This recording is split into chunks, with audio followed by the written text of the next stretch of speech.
Good evening. It's really exciting to be back and to be asked a question on intention.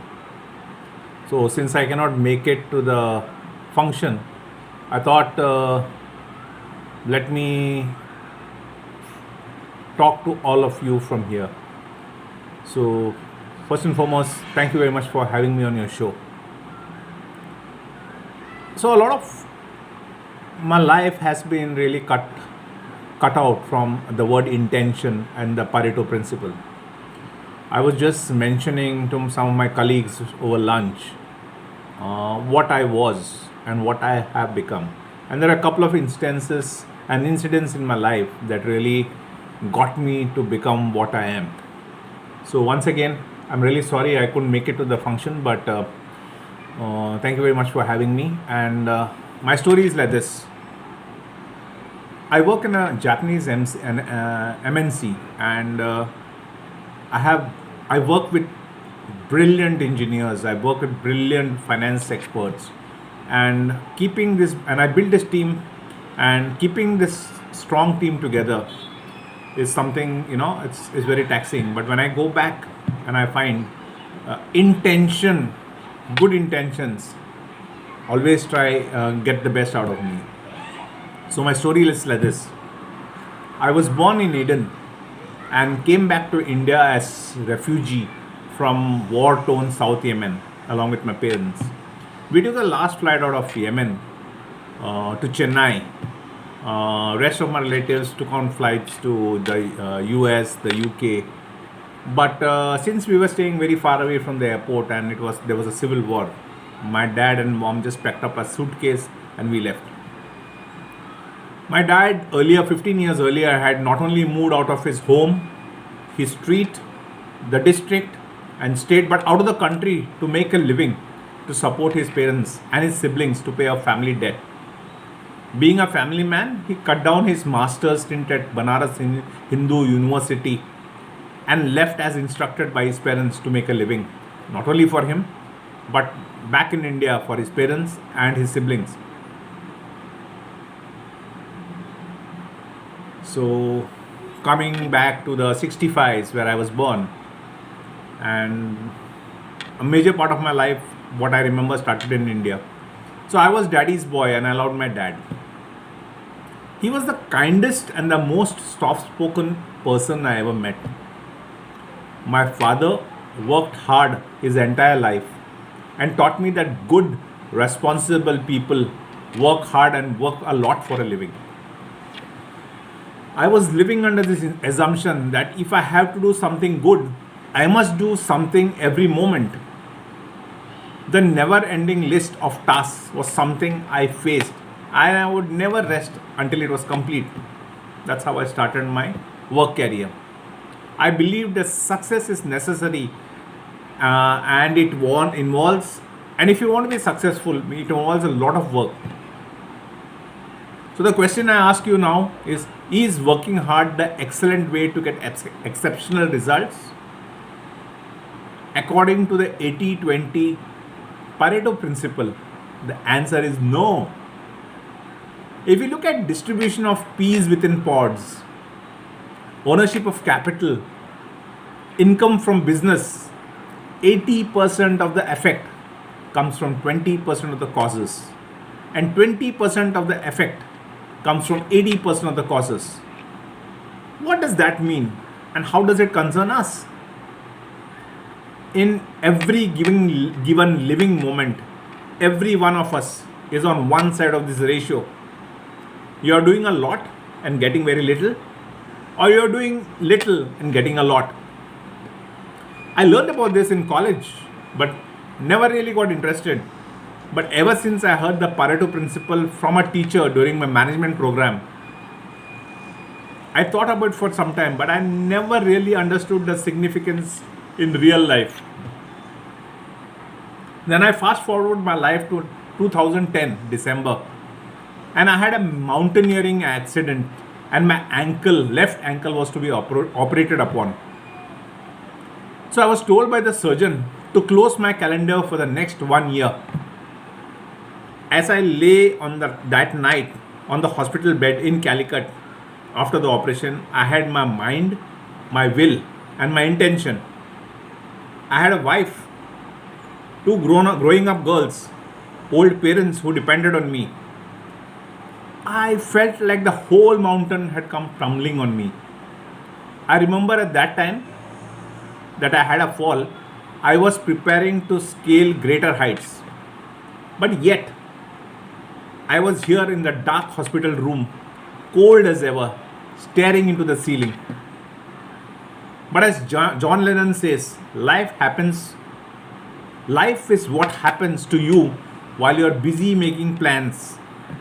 So that night, as I lay on the bed, I had no choice but to say goodbye to my former life and thus commenced my life at my wife's sister's place at Kunduparamba, Calicut. So I was supposed to stay in Prabha's house for the next many months till I could, could I recover and at least start walking. I was being realistic but completely desperate. These were dark times for me. And in my desperation, one night, I thought about the Pareto principle. I thought about it with just a statistic, a distribution, a probability like all other probabilities which have averages. The majority of the ankle operated patients within 1 year recover within 1 year, but also can have extreme dots in that graph, the outliers. So can I be an outlier? What does it take to be a dot outside the graph? Do I have it in me? Can I do the unthinkable? At that point of time, that was really unthinkable for me. But can I do the unthinkable? I realized that if the chances were slim, they existed. So I knew the result depended on me. Who am I concerning the odd? What am I going to do to heal my ankle faster? I had purpose right there to be able to walk as soon as possible, to be the breadwinner for my family. I decided then and there to put my intention in healing my ankle. For doing something with my intention and doing something without my intention was the difference between trying and succeeding. My inner voice told me that every day without movement will add significant time to my rehabilitation. So I waited for 15 days before I took responsibility for my ankle and my well-being. When all fell asleep, I would wake up and try balance on my other leg, the right leg. And this ritual went on for a week, a fortnight, and nearly a month. A month later, the plaster was removed and I used a plastic support under my sole and behind my ankle and crepe bandages and crutch. So that was how, I was tried, and I used to lift my left leg backward from my knee, and I used to use the crutches and walk. So in the meantime, I had strengthened my right leg. The summer heat in Kerala was intense. The humidity was beyond 70%. And my patience was running out. So for me, it was the need to try out a variety of physical treatments, despite doctors saying, do not attempt to do anything on yourself. So I got myself back to Goa. I still remember the pain to use the crutches as I got down from the train, and from platform number 3, climbed up the stairs with my crutches, went to platform number 1, came down, and then trudged my way using the crutches to the taxi. But I got myself to strengthen my first leg, my right leg, and to bear the weight of the operated left leg. That was a good beginning. I did a lot of breathing exercises. I did some yoga and lots of reading. And I was wondering, what is it that I need to do next? So one fine day I realized that I should experiment driving a car. So I knew the clutch would be an issue. But with the reinforced plastic support under my feet sole, I gave it a try. And I was successful. So it dawned to me, I could drive, but walking is still a challenge. And that was a growing concern. So the next dawn, I drove 20 kilometers to Kolwa Beach. And for those who have been to Kolwa Beach in Goa, they know how it is. As you enter Kolwa Beach, there's a big circle, and you take it. It's a one way. You take a circle, and then you come and you park your bike there, or your bike or your car there. So I parked it very close to the sand, but to go from the road onto the beach, there is a culvert or a small bridge. So I parked my car alongside the beach, and I saw the small concrete culvert to cross to gain access to the beach. So I said, oh, this is another problem. So what do I do? So as I closed the door of my car and walked with my crutches, there were a couple of dialogues playing in my head. जो डर गया सो मर गया, दुनिया झुकती है, झुकाने वाला चाहिए. And this kept playing in my head until what came into my head was, there is no greater illusion than fear. So as it played in my head, I tried to see some light. So 4:30 in the morning, some light would be coming, 4:30, 4:40 in the dark skies. And as I took the first step, I could breathe deeply, and there is no greater illusion than fear. That's what kept playing in my head. So I crossed the culvert hurriedly and landed both my feet in the sand. As both of my feet hit the sand, I fell. And I thought to myself, it's now or never. Get up, Shashi, and trudge yourself to the wet sands where the saline waters touch the sand. So I took a couple of deep breaths, and as my feet touched the wet sand, at the place where the salt water meets the sand, I could feel resistance coming from the wet sands to my legs. I let go of my crutches. It was now 2 months and 13 days since my ankle reconstruction operation, and I walked with the wind blowing in my hair and salt sticking onto my lips. It was about 500 meters later that I turned back to see my wife's face. I felt so victorious that moment. It was like all my table tennis victories coming back to me, all my professional basketball victories, the dunking flashing by. The pain was nothing compared to the joy of walking. As I turned back, I could see my wife had tears of joy while she tried hard to wipe those tears and hide them from me. And there I saw her, and as the lights came in, I could see her face at a distance, beaming with pride. The next morning or so, I got back to this routine. Crutches by day and night, sand walking by dawn. So my day typically was victory at dawn, failure during the day and night, and again victory at dawn.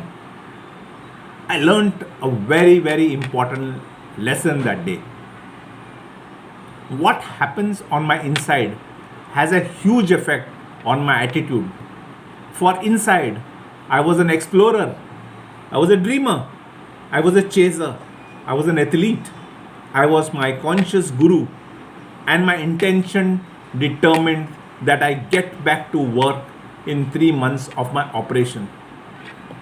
Of course, with crutches. So I decided not to be an ankle reconstructed patient, but a dot away from the graph as an outlier. That year was one of the best years of my life, where I got a coveted role as a head of sales and marketing for the biggest business in the portfolio of the organization from being an operation head.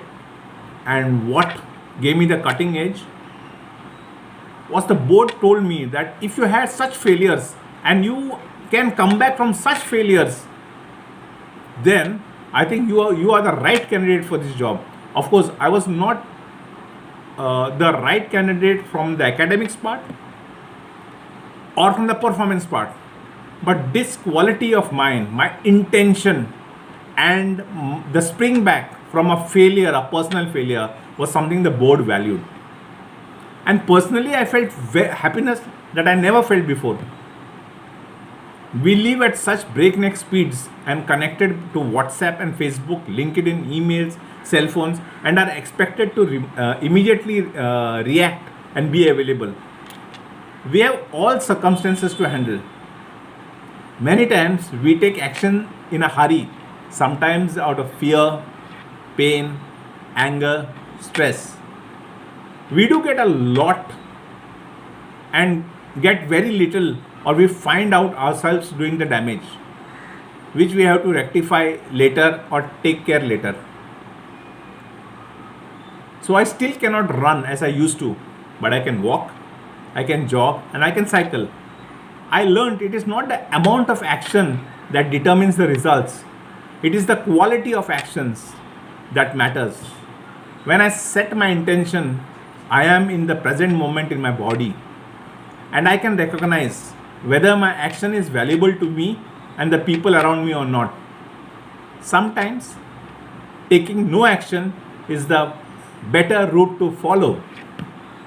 More than anything, my ankle reconstruction surgery gave me an option to stop by effectively using my will, choice, and intention, and be on the side of the Pareto ratio, in which the less I do, the more I get.